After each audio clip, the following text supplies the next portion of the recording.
ओम शांताकारं भुजगशयनं पद्मनाभं सुरेशं विश्वाधारं गगनसदृशं मेघवर्णं शुभांगं लक्ष्मीकान्तं कमलनयनं योगिभिर्ध्यानगम्यं वंदे विष्णुं भवभयहरं सर्वलोकैकनाथं। नमस्कार, स्वागत है आपका आचार्य वाणी में। मैं आचार्य डॉक्टर विक्रमादित्य आपके साथ हूँ। आज का विषय हम रखने जा रहे हैं मीन राशि वालों के लिए मार्च के आरंभ काल में ग्रहों का योग आपको किस तरफ ले जाता दिखाई दे रहा है और आपको कहाँ किस तरफ जाने से बचना है। जी हाँ, ग्रहों का प्रभाव ही होता है जो जीवन में व्यक्ति को खींचकर उस जगह पर ले जाता है और उसके यदि शुभ प्रभाव हैं और वो दिखाई देते हैं तो उससे शुभ प्रभाव प्राप्त होंगे, लेकिन अगर दुष्प्रभाव जीवन में उस कारण से पड़ रहे हैं तो उससे बचना ही सबसे बड़ा उपाय है। उसको पहले से जान लीजिए कि मार्च के महीने में, क्योंकि ग्रहों ने एक विशेष परिवर्तन का योग बनाया है। शुक्र जो है आपकी राशि में आकर मीन में आकर उच्च के होने वाले हैं और बहुत ताकत में आने वाले हैं और ऐसे में कई ग्रहों का परिवर्तन का योग है। शनि महाराज ऐसे में विशेष तौर पर एक विशेष योग आपकी राशि में चल रहे हैं, 7.5 का दौर चल रहा है और उसमें हो जाएंगे अस्त। एक तरह से खुली छूट आपको मिलने का योग बनता दिखाई दे रहा है। इसका लाभ आपको लेना चाहिए क्योंकि शनि 7.5 के मध्य भाग में आप पे चल रहे हैं और जब 7.5 के मध्य भाग चल रहा होता है तो ये समय बहुत सावधानी से भरा होता है। कहीं ना कहीं कष्ट, कुछ ना कुछ नए नए परेशानी के कोई ना कोई जो है रास्ते आगे जीवन में आते रहते हैं, मोड़ आते रहते हैं। लेकिन अब शनि अस्त हो जाएंगे तो कम से कम एक महीना आपके लिए अद्भुत राहत देने के योग भी बनाते दिखाई दे रहे हैं। साथ में 2-3 ग्रहों का और परिवर्तन का योग है। बुध और साथ साथ सूर्य आने वाले इसी मार्च में उदय भी होने जा रहे हैं और उनका सूर्य के कारण से जो अस्त चल रहे थे बुध और मंगल दोनों उदय होने की तरफ जाएंगे और इसका प्रभाव विशेष तौर पर आपकी राशि में बहुत शुभ बनने के योग बनते दिखाई देंगे। तो कहाँ क्या कुछ होने जा रहा है, उसे कैसे आपको अपने जीवन में लाभ की तरफ अपने आपको मोड़ना है। ग्रहण पड़ने वाले हैं, साथ साथ होली का महापर्व भी आने वाला है। अपने पूरे वर्ष में जो नज़र इत्यादि जो कष्ट हैं उनसे दूर करने का, उन अपने आप को एक नव जीवन प्राप्त करने का, नव आनंद प्राप्त करने का योग इसमें बनेगा। तो उसका कैसे लाभ लेना है वो सारी बातें आप समझ लीजिए। सबसे पहले बात कर लेते हैं मीन राशि वालों के लिए 1 मार्च के लिए ग्रह नक्षत्रों का योग जो बन रहा है वो समझ लीजिए। मीन राशि वालों के लिए विशेष तौर पर 1 मार्च का दिन विजय का शंखनाद करने के लिए बहुत सुंदर ग्रह परिवर्तन की तरफ जा रहे हैं और ये योग जो हैं वो आपके लिए नए आनंद की तरफ प्रवृत्त करते दिखाई दे रहे हैं। और कई बार क्या दिन ऐसे चल रहे होते हैं ना कि जहाँ भी जाएं वो कहीं ना कहीं बहुत सारी कार्य सिद्धि होने के योग बन जाते हैं। तो इस वक्त ऐसा योग चल रहा है कि आपकी कार्य सिद्धि के लिए बहुत सुंदर ग्रह आपकी सपोर्ट में आ गए हैं। प्रदोष भी है इस दिन और साथ साथ शुक्र महाराज उच्च के होने जा रहे हैं। इस दिन आपकी राशि में उदय होते हुए शुक्र उच्च के होंगे और कई दिनों बाद आपकी राशि में ऐसा योग बनेगा। शनि अस्त हो जाएंगे अभी कुछ दिन बाद, लेकिन शुक्र का जो उच्च प्राप्त हो रहे उदय स्थिति में वो जो उच्च के भाव में जाने वाले ये कई प्रकार के भोग, चाहे वो दोस्ती के हों, चाहे वो कंफर्ट्स के हों, चाहे वो मनोवृत्ति के हों, भूख नहीं जागने के योग बनते दिखाई दे। रिलेशनशिप्स में नया आनंद प्राप्त होने के योग बन सकते हैं। कई प्रकार के सुख प्राप्त होने के योग ये कम से कम शुक्र तो आपकी राशि में अवश्य दे रहा है और बहुत जल्दी शनि भी अस्त होने जा रहे हैं, उसका भी पूर्ण लाभ प्राप्त होने के योग बन सकते हैं। कम से कम एक काम करें, इस शनि को शुभ करने के लिए, कोई शनि तो अभी तो उदय हैं, तो हर रोज़ कम से कम एक शाक जो कुत्ते इत्यादि को रोटी डाल दिया करें। हमारे यहाँ जो विशेष तौर पे कहा गया है कि पंच जीवों को, विशेष तौर पे कौवे को, कुत्ते को, चींटियों को और साथ साथ गाय इत्यादि को कुछ ना कुछ अन्न इत्यादि, रोटी इत्यादि रोज़ डालनी चाहिए। इस समय वो आप करेंगे ना बलि विश्वदेव यज्ञ, तो अवश्य आपके लिए बहुत सुंदर रूप से कोई ना कोई रास्ता किस्मत से खुलने के बन जाएंगे। जब तक शुक्र उच्च के हैं तब तो कम से कम गाय को, कुत्ते को, इन सब चीज़ों को अवश्य कुछ ना कुछ डालने का प्रयास करें। शुक्र और शनि आपकी राशि में इस वक्त वारे न्यारे करने के योग बनाते दिखाई दे रहे हैं। विजय का योग भी आपकी राशि में बना हुआ है। 2 तारीख की यदि हम बात करें, सोमवार का अवसर है, चतुर्दशी तिथि विद्यमान है और ग्रह परिवर्तन की तरफ जा रहे हैं। दिन आरंभ जो है वो अच्छा दिखाई दे रहा है, लेकिन आरंभ के बाद धीरे धीरे कहीं ना कहीं दोपहर के बाद से थोड़ा सा आपका जो ग्राफ है वो गिरने के योग दिखाई देते हैं। ध्यान रखिएगा आपकी राशि के दृष्टिकोण से स्वास्थ्य के मामले में कहीं ना कहीं अभी होली भी आने वाली है, ये स्वास्थ्य पर भारी पड़ जाए दिन तो फिर आनंद हो नहीं पाता है। अननेसरी खर्चे कहीं ना कहीं थोड़ा सा समस्याओं को मीन राशि वालों को सावधानी के साथ चलने की ज़रूरत है। सत्यव्रत है, भगवान का सुंदर स्तवन करने का प्रयास कीजिए। और इस दिन होलाष्टक भी आरंभ हो रहे हैं, होलिका दहन का भी योग है। लेकिन इस बार विचित्र स्थिति बन गई है कि होलिका दहन जो है वो शाम के समय नहीं हो पाएगा क्योंकि भद्रा का योग चल रहा है। तो ऐसे में प्रातःकाल वो रहेगा, वो सब बताएंगे। लेकिन आपकी राशि के दृष्टिकोण से क्या उपाय आपको कर लेना चाहिए, क्योंकि होली जले ना कब चले उसमें खास तौर पे नहीं है, लेकिन होली की अग्नि में यदि कुछ अग्नियाँ कुछ चीज़ें समर्पित कर दें तो कहा जाता है आपके जीवन से बहुत सारे कष्ट इस फाल्गुनी में आपके जीवन में प्राप्त होने के योग बन जाते हैं। हर व्यक्ति को अवश्य करना चाहिए। मीन राशि वालों को सबसे अच्छा रहेगा हल्दी की एक गांठ लेकर, जो पूरी हल्दी की गांठ हो उसको अपने सिर पर से वार कर उस अग्नि में आप अर्पित कर दीजिए। और जब उसको वार रहे हो अपने सिर के ऊपर से, तो एक मंत्र का विशेष तौर पर उच्चारण कर लें तो बहुत अच्छा रहेगा।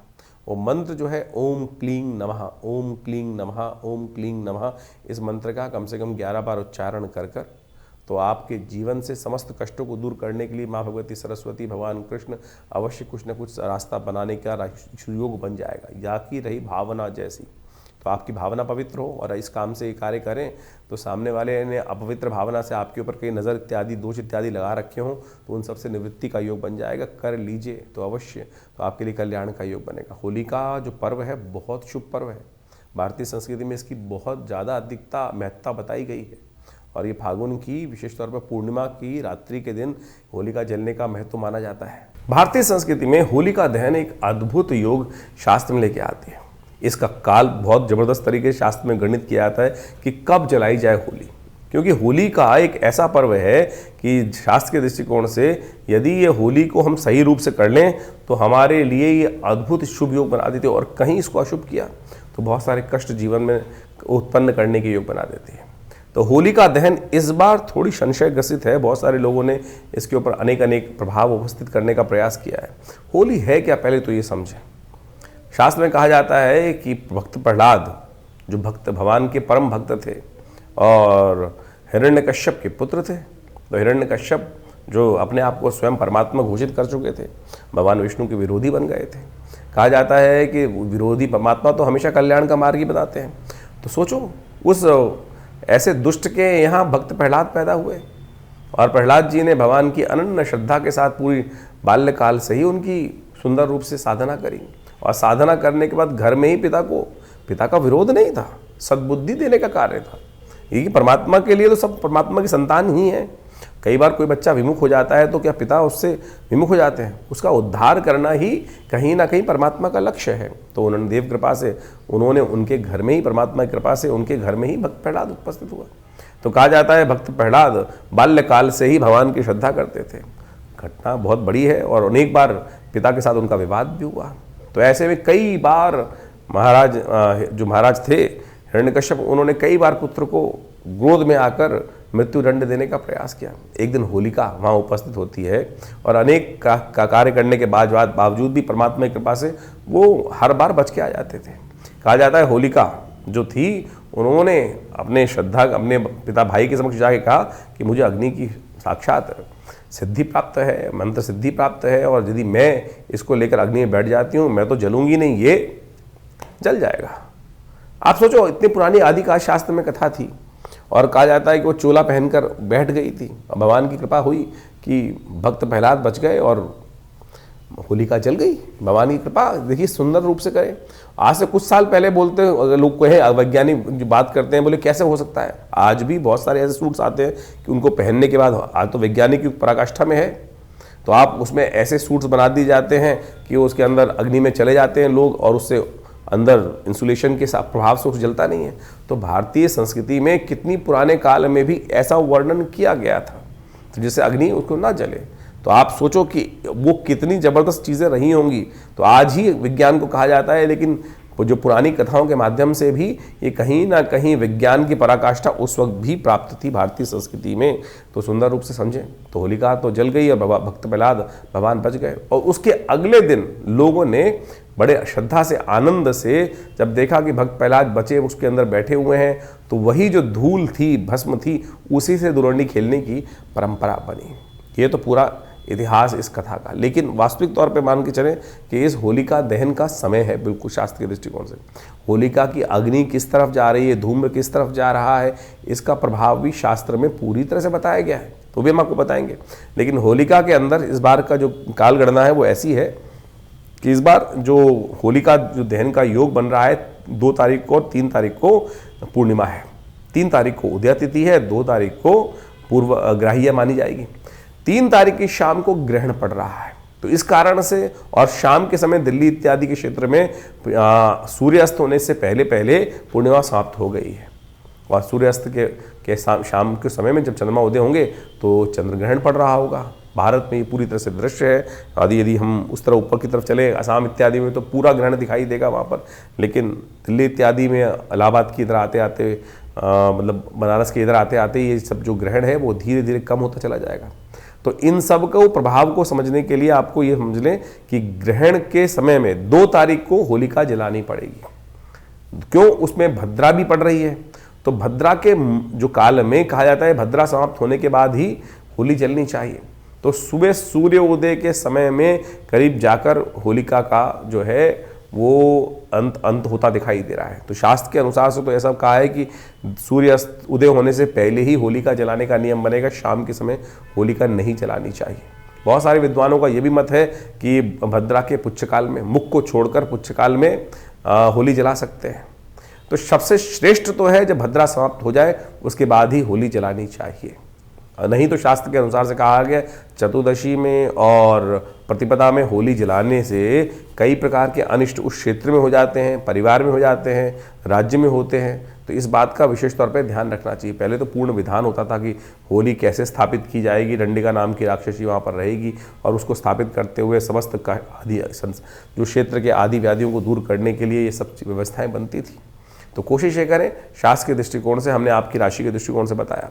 जैसे एक बात और समझें जो हमने पुनः में आपको बता देते हैं कि शास्त्र के दृष्टिकोण से होलिका अपने आप में एक श्रावणी, होलिका को विशेष तौर पे कहा जाता है फाल्गुनी का और साथ साथ श्रावणी, शास्त्र में 2 महत्व कहे गए हैं और दोनों के समय में भद्रा का देखना परम आवश्यक है।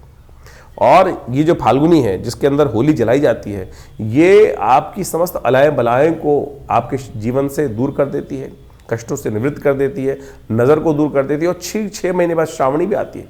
उसी प्रकार से उसमें जनेऊ बदलने का नियम शास्त्र बताया गया है और ये समस्त समाज को अवश्य करने का प्रयास करना चाहिए। धीरे धीरे इनका वैज्ञानिक शास्त्र का आख्यान जो है वो लोप होता चला जा रहा है, लेकिन ये जो हमारे ऋषि मुनियों की चीज़ें हैं, शास्त्र के मुहूर्तों का प्रभाव है, इसको अवश्य करते रहना चाहिए। नहीं तो बहुत सारे एंजाइटी डिसऑर्डर्स आज की तारीख में आप मान के चले इतने ज़्यादा लोगों के दिमाग में मनोमस्तिष्क विचार संबंधित कष्ट हो गए हैं, पहले इतनी विक्षिप्तता नहीं होती थी।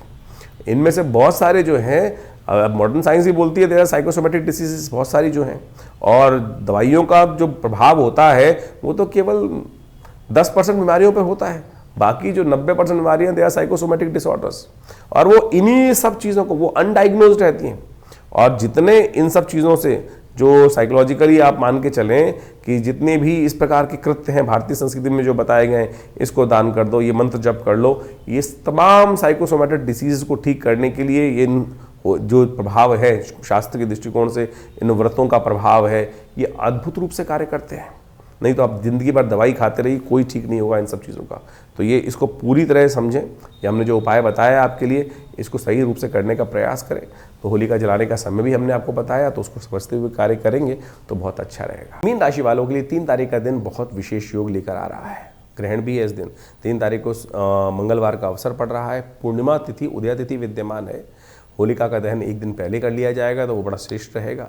और इस दिन प्रतिपदाएँ पूर्णिमा की तिथि पड़ रही है और साथ साथ ग्रहण भी पड़ रहा है, जो पूरे भारत में विशेष तौर पर दृश्य रहेगा। कुछ मिनट से लेकर कुछ लंबे समय तक ये भारत में दृश्य रहना, भारत से आगे आगे चलते जाएंगे तो विशेष तौर पर यानी ईस्टर्न साइड चलेंगे तो पूरी तरह से पूर्वी दिशा की तरफ ये जो है आगे पूरे तरह से व्याप्त होता दिखाई दे रहा है। इसका प्रभाव भी बड़ा विचित्र होने के योग दिखाई देते हैं। अभी सूर्य ग्रहण पड़ के चुका है, अब चंद्र ग्रहण पड़ रहा है। ऐसे में आपकी राशि के दृष्टिकोण से यदि हम बात करें तो ये ग्रहण का जो योग है विशेष तौर पर आपके लिए हमारी गणनाओं के अनुसार से दिखाता है सौभाग्य का उदय कराएगा। जी हाँ, सौभाग्यशाली रहेगा ये ग्रहण, आपको कतई घबराने की ज़रूरत नहीं है। जो विशेष तौर पर जहाँ दृश्य ग्रहण होता है वहाँ उसका प्रभाव होता है, और ऐसे में भारत में जो पड़ रहा है ग्रहण से उसका कारण भी समझ लीजिए। शनि आपके सबसे अनिष्ट चल रहे हैं इस वक्त, और वो हो जाएंगे अस्त हो जाएंगे, तो कहीं ना कहीं उन सबसे बड़ा जो प्रभाव, नेगेटिव प्रभाव शनि महाराज की वजह से हो रहा था, वो कम से कम जो है प्रभाव शून्य हो जाएंगे। तो आपकी राशि के दृष्टिकोण से कहीं ना कहीं आपके लिए शुभ होने के योग बन जाएंगे। शुभ को और शुभ करने के लिए आपके लिए एक काम करना चाहिए। आपको इस समय ग्रहण काल में ओम नमो भगवते वासुदेवाय इस मंत्र का स्तवन ज़्यादा से ज़्यादा करने का प्रयास करना चाहिए। जब ग्रहण आरंभ हो तो कोशिश ये करें थोड़े हल्दी मिले जल से स्नान कर लीजिए। ग्रहण के आरंभे स्नाने, ग्रहण मध्य यज्ञ, ग्रहण अंत्य दानम, शास्त्र के दृष्टिकोण से कहा जाता है। तो ग्रहण के अंत में दान, पीली दाल का, चने की दाल का अपने वजन के बराबर या जितना भी सामर्थ्य हो, अगर सामर्थ्य है तो वजन के बराबर दान करने का प्रयास कीजिए, और नहीं सामर्थ्य है तो एक मुट्ठी भी दान कर देंगे, भाव भी कर लेंगे, पवित्र कर लेंगे, तब भी उससे अच्छे अद्भुत रूप से आपके कष्टों को दूर करने का योग, सौभाग्य में डबल वृद्धि करने का योग ये ग्रहण बना सकता है। तो ये ग्रहण का पर्व आपके लिए बहुत बहुत शुभ रहने वाला है। और ग्रह गणना के अनुसार से यदि हम नित्यपति की प्रेडिक्शन के हिसाब से भी करें तो ये दिन थोड़ा स्वास्थ्य के मामले में भारी ज़रूर है। तो अननेसेसरी कामों में ना फंसें। स्वास्थ्य पर ओवर स्ट्रेस लेना किसी प्रकार भी ठीक नहीं है, इस बात का ध्यान रखते हुए कार्य कर लें। ग्रहण का प्रभाव विशेष तौर पर शुभ है, लेकिन इस दिन की काल गणना, ग्रहों की जो गणना है वो कहीं ना कहीं थोड़ी सी आपके लिए प्रश्न चिन्ह युक्त है। स्वास्थ्य के मामले में थोड़े खर्चे ज़्यादा कराने के योग बना सकती है। देखिए 3 तारीख को चंद्र ग्रहण पड़ रहा है, और ये चंद्र ग्रहण जो है वो विशेष तौर पर खग्रास चंद्र ग्रहण है, और इस चंद्र ग्रहण का प्रभाव बहुत ज़बरदस्त तरीके से पड़ने वाला है पूरे विश्व पे। ये फागुन मास की पूर्णिमा पर जो चंद्र ग्रहण पड़ रहा है, ये विशेष तौर पर इसका प्रभाव बहुत ज़बरदस्त रहने वाला है। इस समय में देखिए ग्रहों की स्थिति ऐसी है कि 4 ग्रह एक साथ होकर विराजमान हैं, और चंद्रमा और केतु के साथ जिस प्रकार की युति बनी हुई है, तो चंद्रमा और केतु की युति भी जिस प्रकार से बनी हुई है वो आपको अच्छे से समझ लेना चाहिए। ये कहीं ना कहीं ग्रहण का प्रभाव बहुत ही विचित्र पूरे विश्व में पड़ता दिखाई दे रहा है, और ऐसे में ग्रहण काल के अनुसार आप समझ लें ये ग्रहण एक तरह से पर्व काल माना जाता है। ये ग्रहण आमतौर पे इसके इफेक्ट जो हैं वो नेगेटिव माने जाते हैं। इफेक्ट किसी के लिए शुभ, किसी के लिए नेगेटिव, क्योंकि खगोलीय घटना है और उस खगोलीय घटना के लिए ऐसा हो ही नहीं सकता कि सबके लिए अशुभ पड़ रहा हो। किसी के लिए शुभ रहेगा, किसी के लिए अशुभ रहेगा।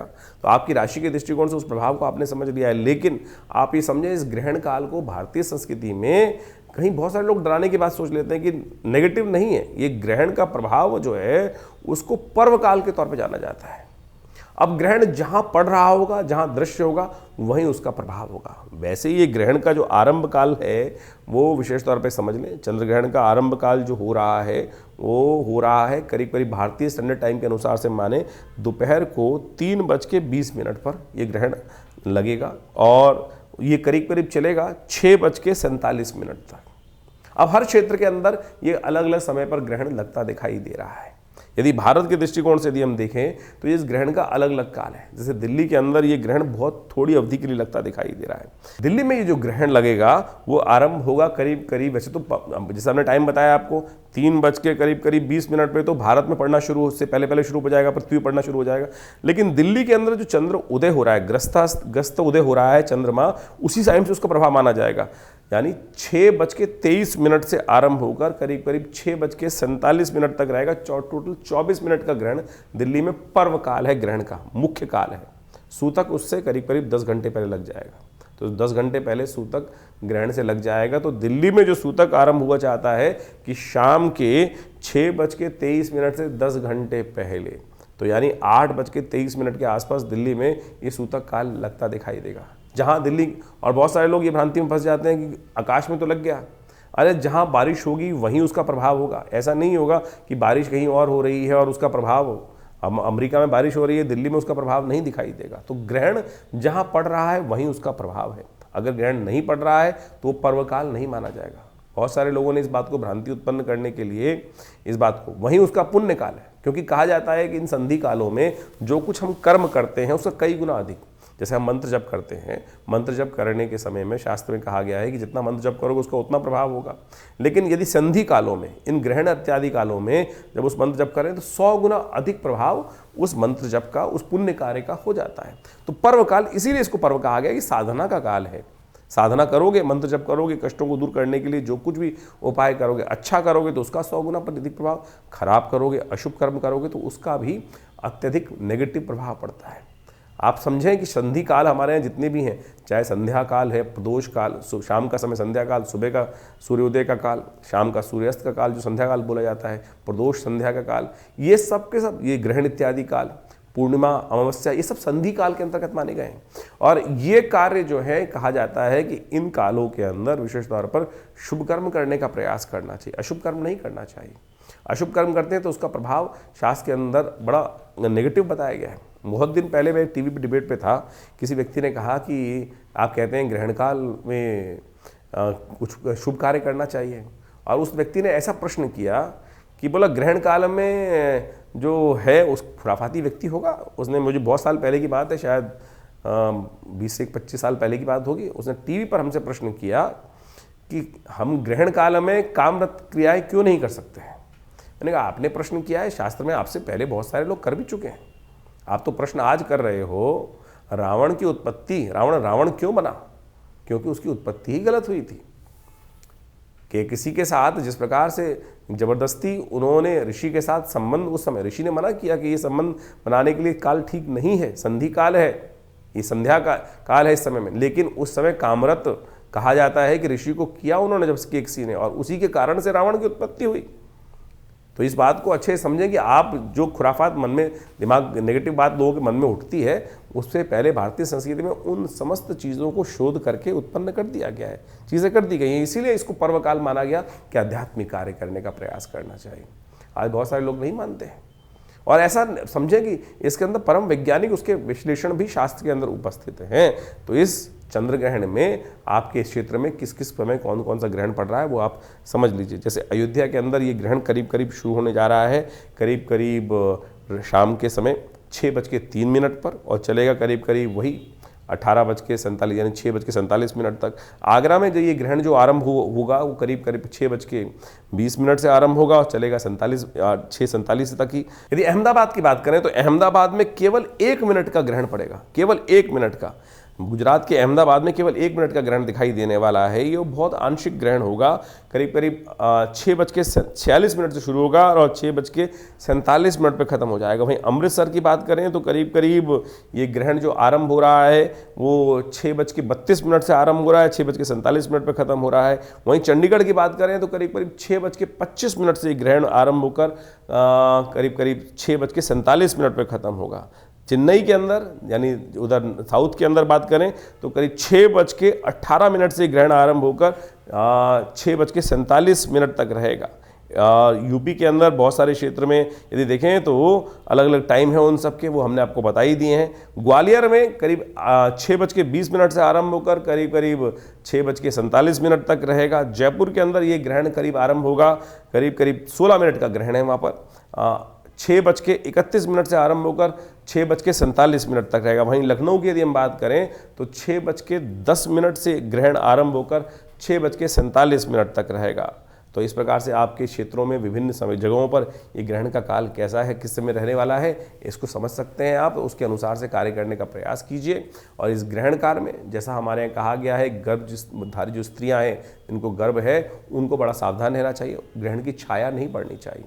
ग्रहण की छाया पड़ने से अंगभंग की शिकायत, बहुत सारी प्रकार की शारीरिक तौर पर विकृति की शिकायत हो जाती है। तो ऐसे में कहा जाता है कि उस ग्रहण काल की छाया से दूर रहना चाहिए। किसी जो ओट वाली जगह है वहीं रहना चाहिए, बाहर भ्रमण नहीं करना चाहिए। तो इससे कहीं ना कहीं शास्त्र के दृष्टिकोण से बहुत सारे लोग हैं बोले नहीं प्रभाव पड़ता है, तो आप शास्त्र की आज्ञा को मानने का प्रयास करेंगे तो अच्छा रहेगा। आपके बुजुर्गों ने, आपके अनुभवी ऋषि मुनियों ने उस पर बहुत शोध करके इस बातों को उपस्थित किया है कि बहुत सारे लोग ऐसे हो जाते हैं और ऐसी घटनाएं बहुत घटती हैं। ग्रहण के काल में सो जाते हैं बहुत सारे लोग, और कई बार हमने देखा कि कई लोग जो मतान्ध हैं इस प्रकार की बात करते हैं, कुछ नहीं सब सो। और जब शरीर में बालक के जो संतति उत्पन्न गर्भ में है उस पर नेगेटिव प्रभाव पड़ता है, फिर कोई मानने को तैयार नहीं होता है। हमने बहुत सारे, एक नहीं, प्रैक्टिकल शोध करके देखा है। ऐसे बहुत सारे केसेस हैं जिनको हमने स्वयं देखा, ऐसा प्रभाव हुआ है, और वो ग्रहण काल के कारण ही, छाया के कारण ही, नेगेटिव समय के कारण से उसका प्रभाव पड़ता है। तो कोशिश ये करें आप इस समय में, ग्रहण के काल में कहा जाता है कि ग्रहण के आरंभ, जब ग्रहण आरंभ हो तब उस समय स्नान कर लेना चाहिए। ग्रहण के आरंभ में आप देखें समस्त तीर्थ स्थलों पर स्नान इत्यादि की परंपरा रहती है। और ग्रहण काल में मंत्र जप, जितने भी आपके मंत्र हैं, कहा जाता है कि ग्रहण काल में यदि मंत्र जप ना किया जाए तो जो आपके सिद्ध मंत्र हैं वो भी सो जाते हैं। और उसके बाद फिर दोबारा आपको उन मंत्रों को जागृत करने के लिए पूरी विधि, जैसे आपने किसी मंत्र को, गुरु से दीक्षित मंत्र है आपका, और उस ग्रहण काल में उस मंत्र को मानसिक तौर पे आपने जप नहीं किया तो वो खत्म हो जाएगा, उसका पूरा प्रभाव ही शून्य हो जाएगा।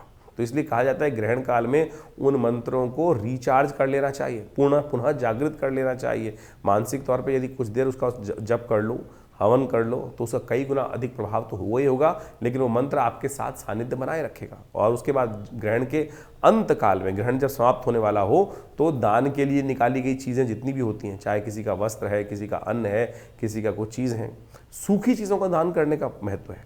बहुत सारे लोग दूध को दान कर देते हैं, वो नहीं किया था। तो इस बात को समझें, तो इस बात का ध्यान रखें कि सूखी चीज़ें सबसे श्रेष्ठ ग्रहण काल में दान करने की व्यवस्था है। अन्न का दान, दक्षिणा का दान, पैसे का दान, ये सब चीज़ें करने का शास्त्र में नियम है। तो निकाल कर, अब ग्रहण काल में कोई दक्षिणा आपसे नहीं ले रहा है, ये ध्यान रखें कि उस पर भी तो प्रभाव पड़ेगा उसका, तो निकाल के रख दीजिए पैसे, और ग्रहण काल के बाद उन चीज़ों को दान कर दीजिए श्रेष्ठ किसी व्यक्ति को, तो बहुत अच्छा रहेगा। इस ग्रहण काल में आप इस कार्य को करने का प्रयास करें। इस ग्रहण का प्रभाव ज्योतिषीय दृष्टिकोण से थोड़ा सा आने वाले करीब 40 दिन तो 45 दिनों तक इसका प्रभाव पूरे विश्व में होता दिखाई दे रहा है। एक तो रौद्र नाम का जो संवत आरंभ हो रहा है, 6 तिथि को आरंभ हो रहा है, उसके कारण से पूरे संसार में कई प्रकार की समस्याएं उत्पन्न होने के योग बनेंगे। भारत में विशेष तौर पर जिस ग्रहण का प्रभाव जो पड़ रहा है, उसके काल से जो है वैमनस्य कहीं ना कहीं समाज के अंदर फैलता दिखाई देगा। और यदि आर्य संहिता को, जिसको बृहद संहिता को हम उठा के देखें, बृहद संहिता को, आर्यभट्ट के द्वारा लिखी गई बृहद संहिता को, तो उसमें लिखा है कि फागुन मास में जब भी चंद्र ग्रहण पड़ता है तो उसके अनुसार से ग्रहण के मध्य क्षेत्र में, जहाँ ग्रहण का, जैसे भारत का जिन जिन ग्रहण में पड़ रहा है वहाँ के मध्य क्षेत्र में, और साथ साथ उसके पूर्वी भाग के अंदर विशेष तौर पर वहाँ पर ज़्यादा उपद्रव और ज़्यादा अशांति का वातावरण बनता दिखाई देगा। उनके चारों तरफ भारत की जो स्थितियाँ हैं वो कहीं ना कहीं विकट होने की स्थिति बनती दिखाई दे रही है। अस्थिरता का वातावरण बनता दिखाई देगा, दुर्घटनाओं का वातावरण, वैमनस्य का वातावरण, क्योंकि इस बार संवत भी बहुत अच्छा नहीं कहा जा सकता है, तो पूरे विश्व में कहीं ना कहीं कोलाहल ज़्यादा रहते हुए दिखाई दे रहे हैं। और इस ग्रहण का प्रभाव तो बहुत लंबे क्षेत्र में पड़ रहा है। तो आप कोशिश करें, इस समय में जो उपाय बताए गए हैं उनको अवश्य करने का प्रयास करें, जिससे आपके जीवन में उसके कष्ट ना हो। 3 तारीख को ग्रहण पड़ रहा है, और 3 तारीख को ग्रहण के समय में हमने विवेकानंद योगाश्रम में सर्व कष्ट निवारण यज्ञ रखा है। जी हाँ, देखिए इस समय चंद्रमा जो हैं वो ग्रहण का युग बना रहे हैं। मंगल अस्त अवस्था में है, राहु के सूर्य के साथ फंस गए हैं, बुध भी अस्त अवस्था में है, और सूर्य राहु की युति चल रही है। तो ये कहीं ना कहीं बड़े विचित्र ग्रहों का दौर चल रहा है। बहुत सारे ग्रहण का प्रभाव है, किसी के लिए अच्छा, किसी के लिए खराब, लेकिन समस्त कष्टों को निवारण करने के लिए ग्रहण एक पर्वकाल होता है। और दिल्ली में ये ग्रहण बहुत थोड़ी देर के लिए पड़ रहा है, कुछ देर के लिए पड़ रहा है, करीब करीब आप मान के चलें ये 37 मिनट का जो ग्रहण है, उस समय में हमने विवेकानंद योगाश्रम में एक विशेष यज्ञ रखा है, सर्व कष्ट निवारण यज्ञ। ग्रहण के काल में सर्व कष्ट निवारण यज्ञ, मंगलवार के दिन ग्रहण पड़ रहा है, तो समस्त नवग्रहों की शांति और साथ साथ बहुत सारे विभिन्न मंत्रों का इसमें जप रहेगा, यज्ञ रहेगा, और साथ साथ ग्रहण काल के बाद सुंदरकांड का पाठ भी रहेगा। तो आप सब इस कार्यक्रम में भाग ले सकते हैं। अपने स्थान को आरक्षित करने के लिए तुरंत हमारे नंबर्स पे फ़ोन करके अपना स्थान आरक्षित कर लीजिए, क्योंकि ये एक सर्व कष्ट निवारण यज्ञ है। फिर 6 महीने बाद करीब कोई ग्रहण पड़ने का योग बनेगा। तो इसमें क्योंकि रुद्र नाम का संवत भी आरंभ हो रहा है, तो उससे पहले ये मौका है कि हम समस्त आनंद से अपने कष्टों को जीवन के दूर करने के लिए भगवान का नाम जितना हो सके वो लेने का प्रयास करें। कष्ट निवृत्त होगा तो कष्ट से दूर करने का योग, जीवन में आनंद का योग बहुत सुंदर तरीके से बनेगा। मीन राशि वालों के लिए 4 तारीख का दिन बहुत विशेष है। वैसे तो सबके लिए विशेष है, होली का महापर्व है, और ये होली का महापर्व आपके लिए बहुत अच्छे से योग लेकर आया, परिवर्तन का योग लेकर आ रहा है आपके लिए, और इसको परिवर्तन की तरफ ले जाना आपके ही जिम्मे है। कई बार हमारे ग्रह हल्के चल रहे होते हैं, कई बार भारी चल रहे होते हैं, तो ऐसे में ये होलिका के दिन ग्रह परिवर्तन की तरफ जो जा रहे हैं वो आपके लिए बहुत शुभ योग बनाने के लिए तैयार हैं। इस दिन एक शुक्र ग्रह का परिवर्तन होने के योग है कि वो शनि के नक्षत्र में प्रवेश कर रहे हैं, शनि के साथ बैठे हुए हैं। शनि अस्त हो जाएंगे तो ये इसका प्रभाव भी आपके लिए कहा जाता है कि एक ऐसा सुंदर योग बन जाएगा जो आपको कहीं ना कहीं अट्रैक्शन पार ला देगा, अट्रैक्ट करने की, बहुत सारे जो संपदा को अट्रैक्ट करने का, शुभ को अट्रैक्ट करने का योग शनि के अस्त होते ही शुक्र के साथ युक्ति बनने से हो जाएगा। शुक्र पूर्ण ताकत में इस वक्त दिखाई दे रहे हैं आपकी राशि के दृष्टिकोण से। होली है इस दिन, होली का महापर्व आनंद का पर्व, धुलैंडी का महापर्व है। विशेष तौर पर लोगों ने बड़े आनंद से होली खेली थी जब भक्तों की मनोकामना पूर्ण हुई, प्रहलाद बच गए। तो ऐसे में आपको क्या करना चाहिए? सबसे पहले प्रहलाद की कृपा किसने करी? जहाँ पर कृपा राम की हुई ता पर कृपा करें सब कोई। तो इसलिए भगवान को प्रसन्न करने का प्रयास करें। आज संसार के लोगों को प्रसन्न करने के लिए लगे हैं। यहाँ संसार में ना निष्ठाएं बहुत जल्दी बदल जाती हैं। अपनी निष्ठा परमात्मा के प्रति रखने का प्रयास करो। अगर आपकी निष्ठा नहीं बदली तो परमात्मा तो कभी निष्ठा बदलेगा नहीं। तो इसलिए परमात्मा को अपना दोस्त, परमात्मा को अपना मित्र, भगवान को अपना मित्र बनाने का प्रयास करो, सखा बनाने का प्रयास करो। होली के दिन जैसे सखाओं के साथ होली खेलते हो ना, वैसे ही भगवान के साथ खेलने का प्रयास करो। मीन राशि वालों, आपके भाग्य के वारे न्यारे होने के, समस्त कष्ट दूर होने के योग बन जाएंगे। हमारे मत के अनुसार से आपके लिए सबसे अच्छा रहेगा या तो टेसू के फूल एकत्र कीजिए। टेसू के फूलों को एकत्र करके आज बाजार में मिल जाएंगे, पानी में डाल के थोड़ी देर उसको अच्छे से डाल दीजिए, रात भर डाल के रखिए, सुबह तक पानी बिल्कुल बहुत सुंदर बन जाएगा। और उसमें कोशिश किया हल्दी का युक्त जल लेकर उसी से भगवान को स्नान कराएं। और फिर भगवान को स्नान कराने के बाद भगवान के साथ होली सुंदर रूप से खेलने का प्रयास करें। पीले पुष्प भगवान को अर्पित करने का प्रयास करें और सब हो सके तो थोड़ी सी हल्दी अर्पित करने का प्रयास करें। और फिर इसी को अपने ऊपर भी और अपने मित्रों के ऊपर भी थोड़ा आच्छादित करने का प्रयास करें। ये तो हुई असली होली। तो इसलिए आनंद रूप से आप संसार के साथ भी होली खेलें, परमात्मा के साथ भी होली खेलें। तो हमारा भाव ये है। तो इसलिए होली को रंग युक्त बनाने के लिए, भगवान की कृपा प्राप्त कराने के लिए आनंद भगवान के साथ ही आता है। तो इस बात का ध्यान रखते हुए कार्य करेंगे तो बहुत अच्छा रहेगा। चंद्रमा बदलने जा रहा है दोपहर के बाद, वो कहीं ना कहीं आपके लिए बिल्कुल एक धूप और जैसे छाँव का परिवर्तन ऐसा करने की योग बनाएगा, शुभ योग बनाएगा दोपहर के बाद आपके लिए।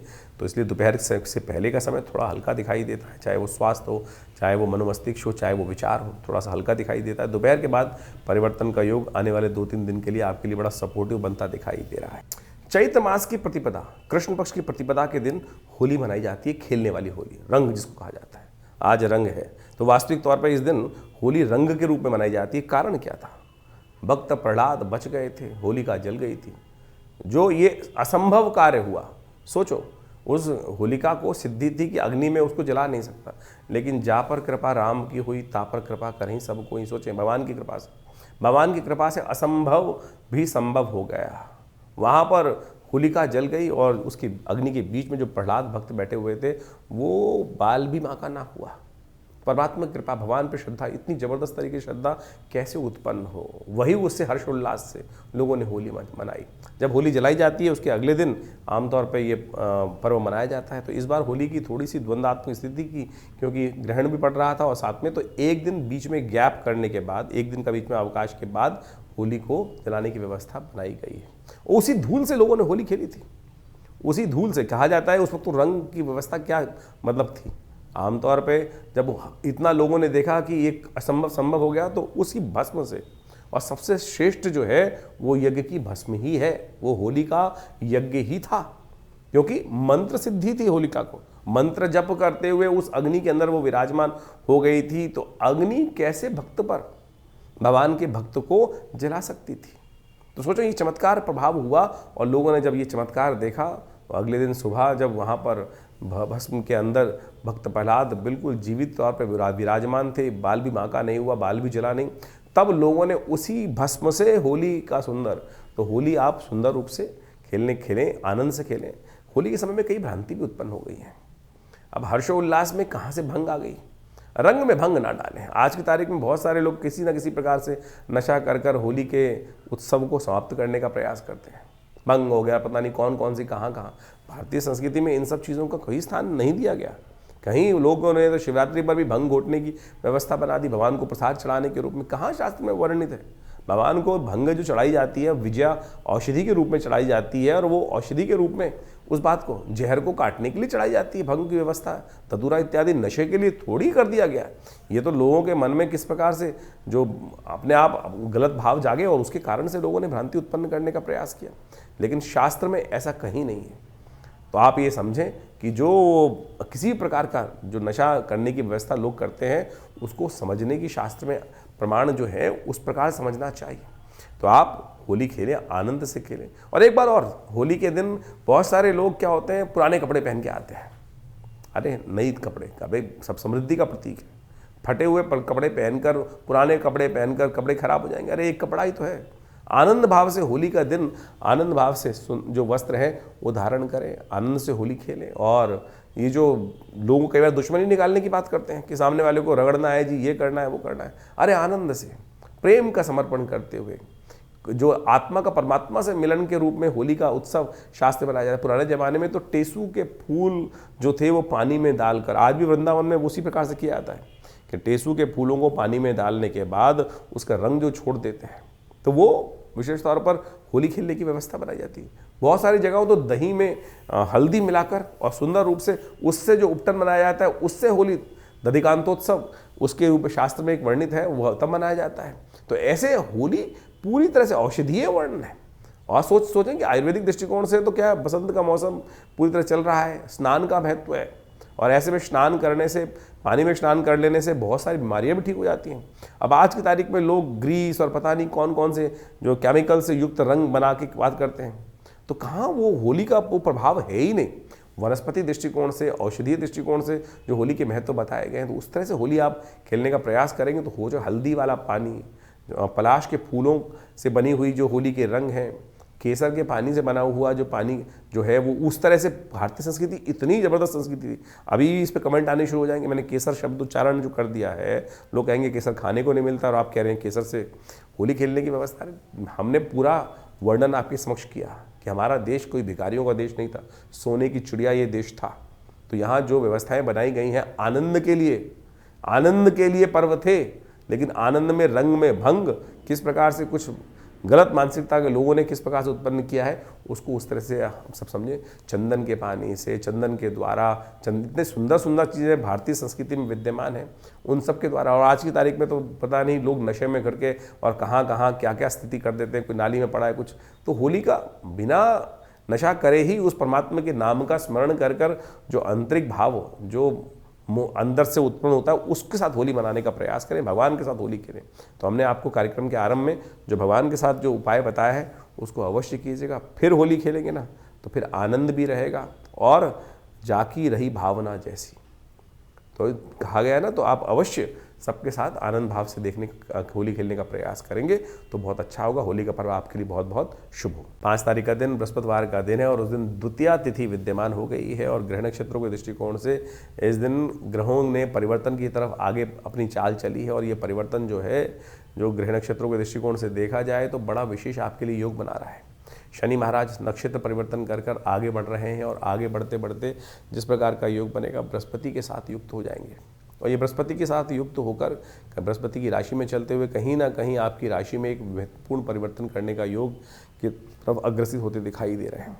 तो इनका ये परिवर्तन आपकी राशि के दृष्टिकोण से उसका प्रभाव पड़ेगा। नया ज्ञान का उदय होता दिखाई देगा, नया बल्ब जगता दिखाई दे रहा है। विचारों में भी परिवर्तन आने का योग बनेगा और जो कुछ दिन पहले जो विचार थोड़े हल्के थे, अब उसमें सात्विकता आने का योग बनेगा। सही दिशा में सोचने का योग आपकी राशि में नया उदय होता दिखाई दे रहा है। बृहस्पतिवार का अवसर है, आपके लिए अच्छा ये रहेगा। गौशाला में थोड़ा सा कुछ जो है भोजन इत्यादि का पदार्थ दान करने का प्रयास करें, केले का दान करने का प्रयास करें। ये छोटे छोटे उपाय हिंग लगे ना फिटकरी रंग चोखा अवश्य देते हैं, तो इसको हमें यथाउचित भाव से करने का प्रयास करना चाहिए। 6 तारीख का दिन शुक्रवार का दिन है, तृतीया तिथि विद्यमान है और आपकी राशि में एक विशेष परिवर्तन का योग बनकर तैयार होगा। यदि इमोशनल पॉइंट ऑफ व्यू से आप अपने आप को स्ट्रांग रख पाएँ तो आने वाले 2-3 दिनों में कोई ना कहीं कीर्ति और धन के योग आपकी राशि में बनते दिखाई दे रहे हैं। ऐसे में भद्रा का योग चल रहा है, ध्यान रखिएगा। नए कार्यों की तरफ थोड़ा सा कदम बढ़ाने से पहले सोचना बहुत ज़रूरी है, विचार करना बहुत ज़रूरी है। बिना विचारे किसी चीज़ में हाथ डालने से थोड़ा बचना चाहिए। कल डाल लीजिएगा, परिवर्तन की तरफ ग्रह जा रहे हैं। विघ्नहर्ता गणेश जी का ध्यान करके कार्य करोगे तो भद्रा का दोष भी नहीं लगेगा। इसलिए विघ्नहर्ता गणेश जी का इस दिन सुंदर स्तवन लक्ष्मी प्राप्ति के लिए अवश्य किया जाना चाहिए। शुक्रवार का दिवस है और इस दिन सुंदर रूप से विघ्नहर्ता गणेश जी का ध्यान करें, रिद्धि सिद्धि प्राप्ति के योग बनेंगे। व्रत भी रख सकते हैं। चतुर्थी का व्रत समस्त विघ्नों को दूर करने के लिए बड़ा कल्याणकारी माना जाता है। 7 तारीख का दिन शनिवार का दिन है और इस दिन चतुर्थी तिथि उदया तिथि के रूप में विद्यमान है। कीर्ति योग आपकी राशि में बना हुआ है, लेकिन इमोशनल पॉइंट ऑफ व्यू से कहीं ना कहीं आप फंसे हुए दिखाई दे रहे हैं। ध्यान रखना, इमोशनल पॉइंट ऑफ व्यू से यदि आपने थोड़ा सा आपने शूडनेस नहीं अपनाई तो लोग आपको काट देंगे मतलब आपका नाम कट सकता है।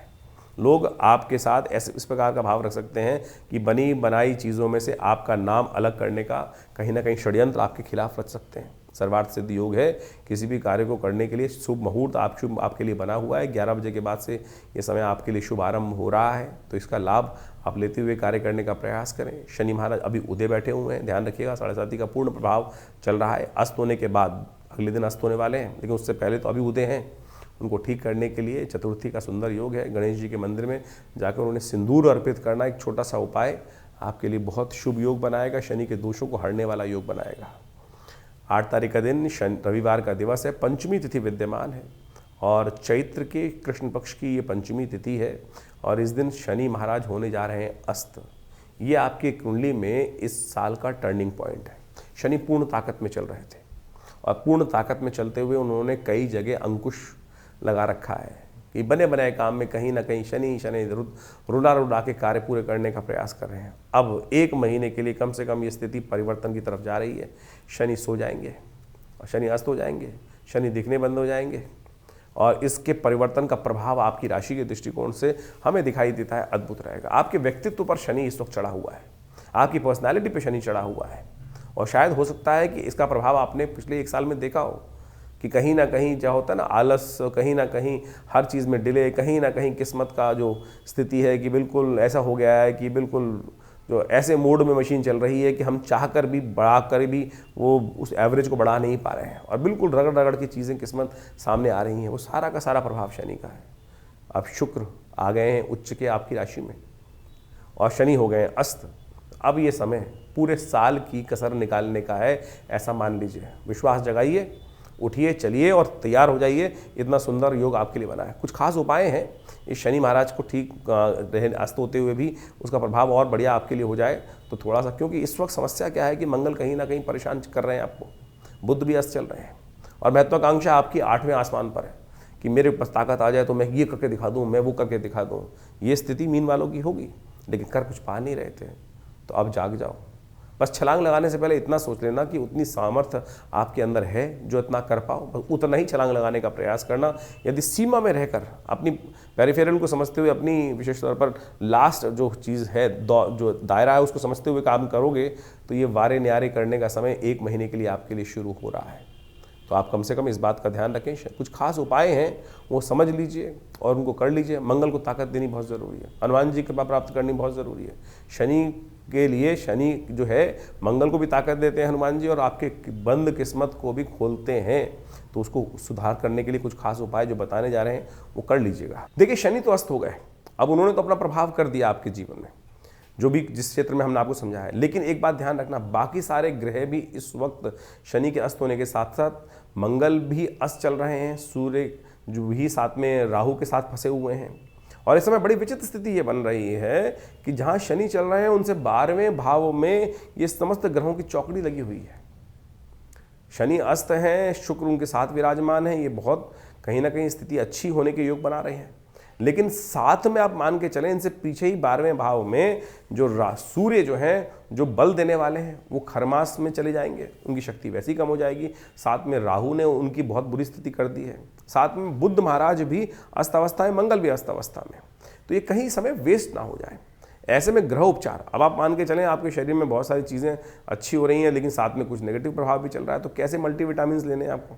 ये उपाय सही रूप से करें कि सही जगह सही चोट लगे, तभी जाके ठीक हो सकता है। तो ऐसे में सबसे पहला काम क्या करना पड़ेगा, आपको मंगल को ताकत देने का प्रयास करना पड़ेगा। सुंदरकांड का पाठ करें, हनुमान चालीसा का पाठ करने का प्रयास करें, हनुमान जी के मंदिर में जाकर उनको चोला चढ़ाने का प्रयास करें। कम से कम मंगलवार और शनिवार जितने भी आपके ये जब तक अस्त चल रहे हैं शनि, तब तक तो ज़रूर करने का प्रयास करें और 15-20 दिन में सब ग्रह परिवर्तन करके आगे निकल जाएंगे और उस समय वारे न्यारे करने के योग आपकी राशि में बहुत ज़बरदस्त बन सकते हैं। लेकिन तब तक शनि जितने दिन हैं, बहुत लंबे टाइम नहीं है, 1 महीने के लिए 30 दिन के लिए योग बन के आ रहा है, 30-35 दिन के लिए। तो उस समय में आपको सबसे पहली ज़रूरत है कि नित्य प्रति हनुमान चालीसा का पाठ, ओम हंग हनुमतये नमः, ओम प्रांग प्रींग प्रौंग से शनिश्चराय नमः, ओम हंग हनुमतये नमः। ये एक हमने मंत्र बताया आपको, इसका कम से कम 108 बार जप। क्या है कि हमने संपुट लगा दिया है शनि के मंत्र पर, ओम हंग हनुमतये नमः, ओम प्रांग प्रींग प्रौंग से शनिश्चराय नमः, ओम हंग हनुमतये नमः। इससे क्या होगा कि शनि महाराज के नेगेटिव प्रभाव हटेंगे, जो और साथ साथ हनुमान जी कृपा से शनि को ताकत मिलनी शुरू हो जाएगी। शनि के जो नेगेटिव प्रभाव है, शनि शुभ करने की तरफ आपको अग्रसित कर देगा। मंगल को भी ताकत दे देंगे हनुमान जी महाराज, हनुमान चालीसा का पाठ करने से। हो सके तो हनुमान जी को चूल्हा चढ़ाने का प्रयास कीजिए। नित्यपति भगवान सूर्य को जल अवश्य दीजिएगा। सूर्य इन दिनों विशेष तौर पर आप मान के चलें कि जिस नक्षत्र में चला गया है वो कहीं ना कहीं थोड़ी समस्याएं उत्पन्न करने के योग देने वाले हैं। सूर्य जो है इन दिनों बृहस्पति के नक्षत्र में है और खरमास भी आरंभ हुआ चाहता है। तो सूर्य का बल और कमज़ोर स्थिति में फंस रहा है, तो ऐसे में सूर्य को ताकत देने की ज़रूरत है। पीली चीज़ों का दान, जितना हो सके पीली चीज़ों का दान, ब्राह्मणों को दान करने का प्रयास कीजिए, यज्ञ इत्यादि करने का प्रयास करें, गायत्री का जप नित्यप्रति करने का प्रयास करें। इन सब स्थितियों को लाभ लेने के लिए इन समस्त उपायों को अवश्य आप जितने करेंगे तो उतना कल्याणकारी योग आपकी राशि के दृष्टिकोण से बनता चलेगा। साथ में बुध भी अस्त चल रहे हैं और सूर्य राहु की युति चल रही है, तो ऐसे में इन समस्त ग्रहों के प्रभावों को आपको अच्छे से अपनी जन्मपत्री पे एनालाइज करने की आवश्यकता है। कहाँ कौन सी स्थिति में किन दशाओं के कारण से ये योग बनता दिखाई दे रहा है। जो कुछ उपाय हमने आपके समक्ष यहाँ उपस्थित किए हैं, इनको आप अवश्य करने का प्रयास कीजिए, चीज़ें परिवर्तन की तरफ जाएंगी और ये कहीं ना कहीं आपकी राशि के दृष्टिकोण से कहीं ना कहीं शुभ योग अवश्य बनाने की स्थिति आपके लिए उत्पन्न करने की योग बनाएंगे। मीन राशि वालों के लिए 9 तारीख का दिन सोमवार का अवसर है, षष्ठी तिथि विद्यमान है और इस दिन ग्रहों ने एक परिवर्तन की चाल बन रही है, जो ये परिवर्तन आपको थोड़ा सा प्रयास करके शुभ करना पड़ेगा।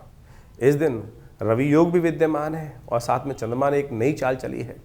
चंद्रमा मन के मालिक हैं और वो आपको अध्यात्म की तरफ ले जाने का प्रयास करें। कहीं ना कहीं आपके सामने रास्ता बनेगा किस्मत के दौर की तरफ से कि जो थोड़ा सा आपको कहीं ना कहीं अध्यात्म की तरफ, और अध्यात्म की तरफ जाने से, धर्म की तरफ जाने से, परमात्मा की तरफ जाने से कहीं ना कहीं शुभ ही होता है।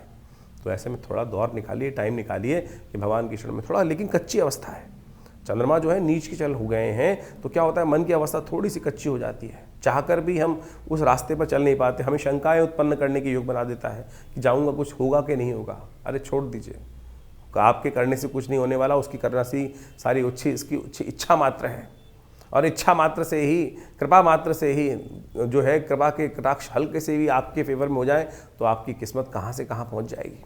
तो इसलिए सोचिए मत, भगवान के दरबार में पेश होइए, भगवान के दरबार में जाकर आप उनकी देवड़ी का पूजन करें, उनके समर्पित भाव से उनके समर्पण होइए। किसी तीर्थ स्थल पर यात्रा आपके लिए बहुत कल्याणकारी योग बना सकती है, इस बात का ध्यान रखें। अगर शुभ योग बन रहा हो संतों के दर्शन का तो उसको छोड़िएगा मत, उसका लाभ लेने का प्रयास कीजिए। 10 तारीख का दिन मंगलवार का दिन है, सप्तमी तिथि विद्यमान है और इस दिन एक विशेष परिवर्तन का योग ग्रहों के अनुसार से बन रहा है। बुध महाराज जो आपकी राशि के दृष्टिकोण से इस वक्त अस्त अवस्था में चल रहे हैं, लेकिन बहुत शुभ है आपके लिए। अगर उदय होते तो कहीं ना कहीं नुकसान करने का योग बना दिए होते। सूर्य के साथ बैठे हुए 12वें भाव में ये शुभ बुध का योग जो है वो कहीं ना कहीं बहुत कष्ट दे रहा होता आपको। सूर्य ने कृपा करी है क्योंकि बुध को अस्त कर दिया इस वक्त, तो आपके लिए बहुत शुभ योग बन रहे हैं।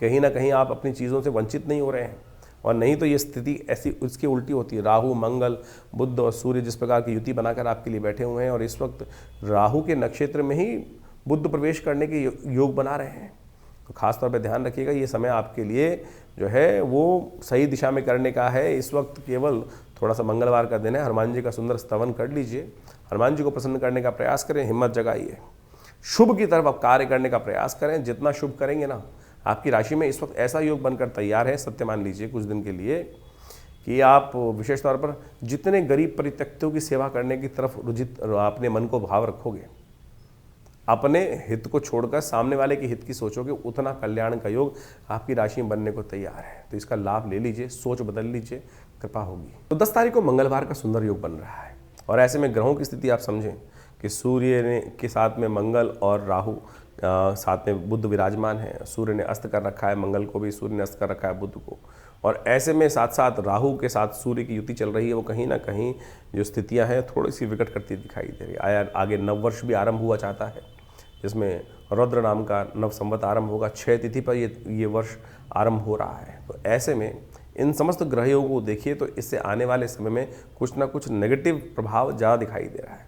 यदि सार्वभौमिक तौर पर देखा जाए, विश्व के दृष्टिकोण से देखा जाए तो 2 ग्रहण पड़ के चुके हैं और इन सब ग्रहणों का प्रभाव भी कहीं ना कहीं वैमनस्य समाज में बढ़ाता दिखाई दे रहा है। राजनीतिक तौर पर अस्थिरता उत्पन्न करने के योग बना सकते हैं। रुद्र नाम का संवत कहीं ना कहीं आने वाले समय में विप्लवकारी योग बनाता दिखाई देगा, प्रलयंकारी योग बनाता दिखाई देगा इस पूरे वर्ष के अंदर। तो देखिए विश्व युद्ध की तरफ पूरा विश्व जो है फिर दोबारा एक तरह से खड़ा होता दिखाई दे रहा है। और जिस प्रकार से अमेरिका का पूरा वर्चस्व पूरे विश्व पे अपनी एक अननेसेसरी की हेगड़ी दिखाता दिखाई दे रहा है, ग्रहों का प्रभाव भी वो कहीं ना कहीं विस्फोटक योग आगे आने वाले समय में उत्पन्न करने की योग बना सकता है। तो कोशिश करें, इन सब ग्रहों का प्रभाव पूरे विश्व तो है ही है, मानस पर भी, व्यक्ति के जीवन पर भी पड़ता दिखाई दे रहा है। ये जो राहु का परिवर्तन सूर्य के साथ युति है, किसी पूरे विश्व के लिए नहीं, हर राशि में कहीं ना कहीं पड़ रहा है उसका प्रभाव। तो ऐसे में आपकी राशि के दृष्टिकोण से भी जो प्रभाव है वो हमने आपको समझाया, उन सबको ठीक कैसे किया जाए, उन सबको ठीक करने के लिए भगवान के नाम का आराधना। और हमारी दृष्टिकोण से इस समय में मंगलवार का सुंदर योग पड़ रहा है और साथ साथ सप्तमी अष्टमी का सुंदर योग विराजमान है, ऐसे में तो हनुमान जी का सुंदर स्तवन करें। हमने विवेकानंद योगाश्रम में इस दिन नवग्रह शांति महायज्ञ का सुंदर आयोजन किया है, जिसमें सुंदरकांड का पाठ रहेगा, हनुमान जी की कृपा के निमित्त हनुमत यज्ञ रहेगा, नवग्रह शांति महायज्ञ रहेगा और साथ साथ हमारे आश्रम पे जो सिद्ध माँ भगवती की प्रतिमा है, जो मुल्तान से भगवती यहाँ पर पधारी 500 साल पुरानी सिद्ध प्रतिमा है, उनके सानिध्य में बैठकर सुंदर भगवान का स्तवन, हनुमान जी का सुंदर चूल्हा चढ़ने की व्यवस्था, सुंदरकांड का पाठ रहेगा, भंडारा रहेगा, सवामनी का भोग रहेगा।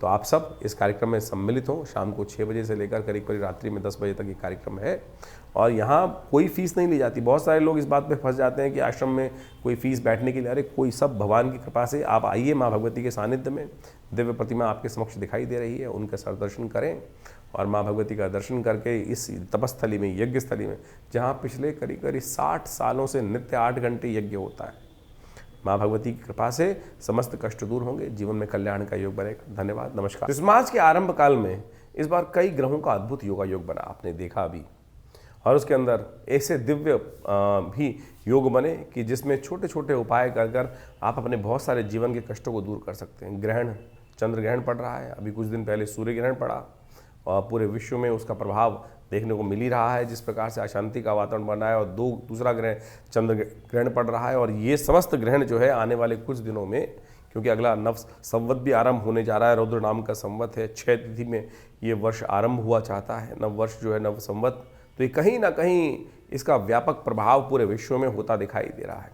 6 तिथि से रुद्र नाम का संवत आरंभ होगा तो उसका प्रभाव पूरे विश्व में अशांति का वातावरण बनता दिखाई देगा। विश्व युद्ध का पूरा सामंजस्य स्थापित होकर ग्रहों ने योगायोग जिस प्रकार का बनाया है वो सामने उपस्थित है। शनि अपने पूर्ण रुद्र रूप में आने वाले हैं अभी कुछ दिन में, अभी तो अस्तावस्था में हो गए हैं।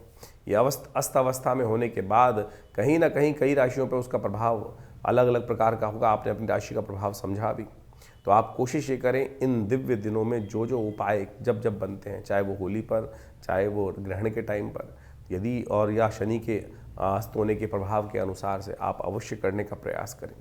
भारतीय संस्कृति में इन समस्त गणनाओं को समझने का बहुत सुंदर जो कृत्य किया गया है, जिसके द्वारा ज्योतिष विज्ञान के माध्यम से इन ग्रह गणनाओं, काल गणनाओं को समझने का रास्ता बनाया गया है। ये वास्तविक तौर पर माने ये जीवन में चमत्कार उपस्थित करता है।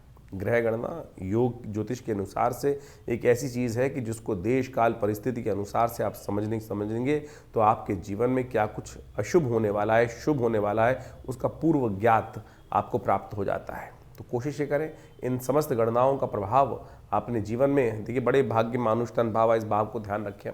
बड़े भाग्य से मानुष तन प्राप्त होता है और इसमें इन सब वैज्ञानिक पद्धतियों का जो ज्योतिष विज्ञान के अनुसार से या काल गणना के अनुसार से ज्योतिष के हमारे प्राचीन आचार्य ऋषि मुनियों ने उनकी सबकी व्यवस्था भारतीय संस्कृति में उपस्थित करी, पूरे विश्व में उसको समझकर उसके लिए लाभ लिया और संसार में उसका लाभ आज भी पहुंचता है। तो कोशिश ये करें। विडंबनाओं में तो इस संसार में अनेक प्रकार से लोग डालने का प्रयास करते हैं। ये समय जो है आज बहुत सारे लोग पाश्चात्य संस्कृति में या कुछ कम्युनिस्ट टाइप के लोग इस प्रकार के मनोमस्तिष्क पे जो है द्वंद्व उत्पन्न करने का प्रयास करते हैं। इन सबका कोई प्रभाव नहीं है। देखिए संस्कृति का जो एक किसी के व्यक्ति का भाग्योदय काल है, किसी संस्कृति का भाग्योदय काल है, किसी का क्षय काल है, तो ये संसार में सभी चलता रहता है। और इस बात से बहुत सारे लोग आज जिनका समय अच्छा चल रहा होता है कई बार उदासीन भाव के हो जाते हैं, अरे कुछ नहीं होता। सब ज्योतिष काल गणना एक ऐसी परिष्कृत पद्धति है जिसकी गणनाएं आज भी किसी मॉडर्न कंप्यूटर के बराबर ही आपको प्राप्त होती हैं और अनादिकाल से उस व्यवस्था को समझाने की बात शास्त्र में बताई गई है, समझी गई है। कैसे कब ग्रहण पड़ने वाला है, कब ग्रहों का परिवर्तन होने वाला है, कब वो ग्रह आकाश से लोप हो जाएगा, कब वो दिखाई देगा, कब वो नहीं दिखाई देगा। आज तो लोग कह देते हैं कि ऋषियों ने केवल देखकर, आकाश में देखकर, आकाश मंडल में देखकर, इन नेत्र मात्रों से ही अनुभव के माध्यम से प्रत्यक्ष देखने के बाद किया। अरे आज देख लो भाई, आज की तारीख में भी कुछ दिन पहले एक टीवी डिबेट पे बहुत सारे लोग बैठे हुए थे हमारे साथ। उनमें से कुछ तो ऐसे बहरूपिये थे कि कार्यक्रम शुरू होने से पहले टीवी पर बैठने के लिए अपनी अंगूठियाँ तक उतार के आ जाते हैं और टीवी पर बैठकर लगातार अनर्गल प्रलाप करने का प्रयास करते हैं, लोगों को भ्रांति उत्पन्न करने का प्रयास करते हैं। तो आप कोशिश ये करें, हमारे अपने पूर्वज ज्योतिष विज्ञान के जो भी कार्य उन्होंने किए हैं हमारे पूर्वजों ने, वो हमारे कल्याण के लिए किए हैं, और इन सब प्रभावों को समझें। और ज्योतिष विज्ञान के माध्यम से जो हम आपके समक्ष ये उपाय उपस्थित करते हैं, ये छोटे छोटे हैं लेकिन शास्त्र वर्णित हैं, और इनको हिंग लगे ना फिट के रंग चोखा हो, ऐसा हमारा प्रयास है कि आपके जीवन में समस्त कष्ट दूर होने के योग बने। और पौराणिक ज्योतिष के अनुसार से हम इन समस्त वैदिक ज्योतिष में, पुराणिक ज्योतिष के अंतर्गत बहुत सारे जो उपाय शास्त्र में बताए गए हैं, कथाओं के माध्यम से ही बताए गए हैं, उन चीज़ों की टेस्टिमनीज बताई गई हैं, वो हम आपके समक्ष उपस्थित कर रहे हैं, बताया है। और उन ग्रंथों का नाम तक हम आपके समक्ष बताते हैं कि कहाँ किस प्रकार का वर्णन वो उपस्थित है। कोशिश ये करें उनको अपने जीवन में उतारें। हाँ, आपके मन में कोई प्रश्न चल रहा हो तो चिंता ना करें, ये हमारा जो व्यवस्था है आपके लिए अपनी है। आप फ़ोन नंबर्स पे अपने प्रश्नों को लिख के भेजें, व्हाट्सएप के माध्यम से भेजेंगे तो हम जरूर उनके जवाब भी जल्दी से जल्दी आप तक भेजने का प्रयास करेंगे। हाँ, थोड़ा देर जरूर लग सकती है उसमें, बहुत सारे लोगों के प्रश्न आ रहे होते हैं, और उन प्रश्नों के माध्यम से हम जल्दी से जल्दी उनके उपाय आप तक भेजने का प्रयास करते हैं। और जो लोग मिलना चाहते हैं वो आश्रम पे आ सकते हैं। समय समय पर बहुत सारे कार्यक्रम आश्रम पे चलते ही हैं, और उन सब कार्यक्रम में आकर आप आश्रम पे पधारिए। दिल्ली में विवेकानंद योग आश्रम में आपके बहुत सारे प्रश्नों का निदान भी होगा, और साथ साथ माँ भगवती की कृपा से, जो भगवती का श्री विग्रह आश्रम पे विराजमान है, उनकी कृपा से आपके कष्ट भी दूर होंगे। धन्यवाद, नमस्कार।